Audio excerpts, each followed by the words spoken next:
Sir ఒక 2 నిమిషాలు sir video మంది పెట్టమని వీడియో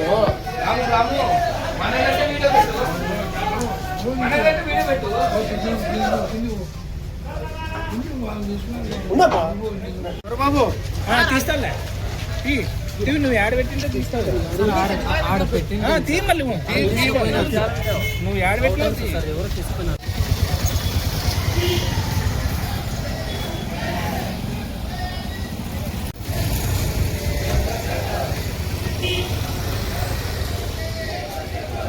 ఇది ఒక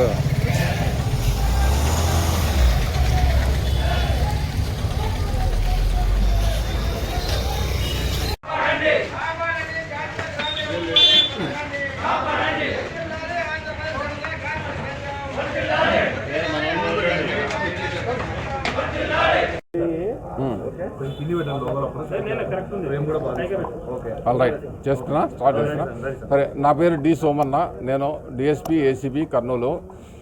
మాకు నిన్నటి దినము ఫిర్యాదుదారుడు వచ్చి జే శ్యామరాజు అనే వ్యక్తి, ఈయన రిటైర్డ్ రెవెన్యూ ఆఫీసరు, ఇక్కడ డోన్లో పనిచేసినాడు. రిటైర్డ్ అయిన తర్వాత అతను పెన్షన్ కోసం అప్లై చేసుకున్నాడు, ఎస్టీ ఆఫీస్లో అప్లై చేసుకున్నాడు. అతనికి పెన్షన్ వచ్చింది. పెన్షన్ బెనిఫిట్స్ కోసము అప్లికేషన్ ప్రాసెస్ చేయాల్సి ఉంది.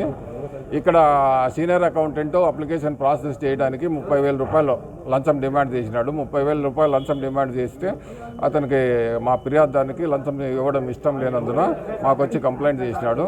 తర్వాత ఈరోజు మేము అతను డబ్బులు ఇస్తూ ఉండగా రెడ్ హ్యాండెడ్గా పట్టుకోవడం జరిగింది.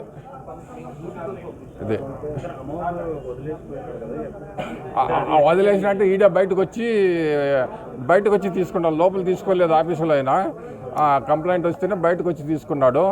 మేము వచ్చి చూసాడు, పక్కన పెట్టి వెళ్ళిపోయినాడు.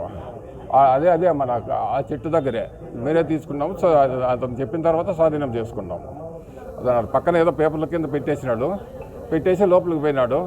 మేము ఇది టెస్ట్ చేసినాము కదా, ఇది ఉంటుంది కదా, కలర్ ఉంటుంది కదా, డబ్బులు లేకపోయినా ఇది కెమికల్ ఉంటుంది కదా. మా పంచాయతీదారులు ఉండరు. టెస్ట్ చేసిన తర్వాత కెమికల్ పాజిటివ్ వచ్చింది, నువ్వు తీసుకున్నావు ఆడపెట్టిన పేపర్ అంటే చూపించినాడు. చూపించిన తర్వాత మేము స్వాధీనం చేసుకున్నాం. అంతే కదా, డబ్బులు ముట్టుకుంటేనే కలర్ వచ్చేది. డబ్బులు ముట్టుకోకుంటే రాదు. ఇప్పుడు జోబి కూడా ఇంకా టెస్ట్ చేయాలి. ఆల్రెడీ జోబులో పెట్టుకున్నాడు అని చెప్తున్నాడు ఆయన.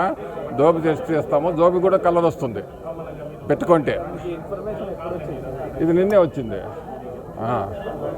అదే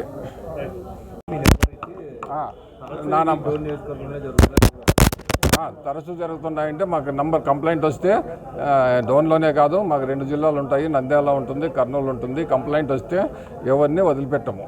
అంటే డబ్బు తీసుకున్నాడని కంప్లైంట్, అది కూడా ఎంక్వైరీ చేస్తాము. అతను రియల్గా బ్యాడ్ ఎప్పుడు రెగ్యులర్గా అలవాటు ప్రకారం తీసుకుంటుంటాడా లేదా అని ఇతను ఎంక్వైరీ చేసినాము. ఇతను బ్యాచర్లందరితో కూడా తీసుకున్నాడు డబ్బులు.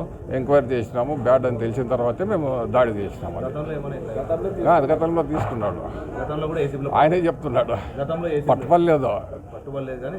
వీళ్ళు బ్యాచర్లు ఉంటారు కదా, రిటైర్డ్ అయ్యే వాళ్ళందరూ ఒకరికొకరు మాట్లాడుకుంటారు కదా, వాళ్ళని ఎంక్వైరీ చేస్తే తెలిసిపోతుంది. ఇప్పుడు రిటైర్మెంట్ బెనిఫిట్కి వస్తారు.